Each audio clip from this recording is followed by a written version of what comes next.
E92 M3, 5th gen ZL1. Who sounds better? Right now I have a catless X-pipe from Active Autowork and the full Valvetronic muffler system. And you guys know I have the long tube headers that are catless, and then the factory mid pipes all the way to the MPP factory exhaust.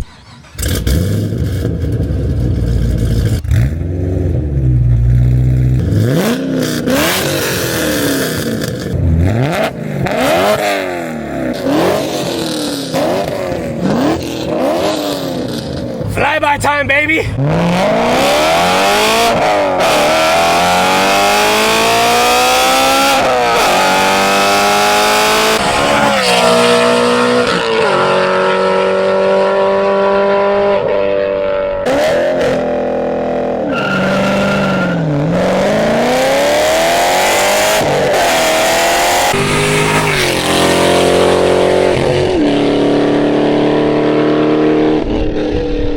So guys, which one won? 5th gen ZL1 or E92 M3?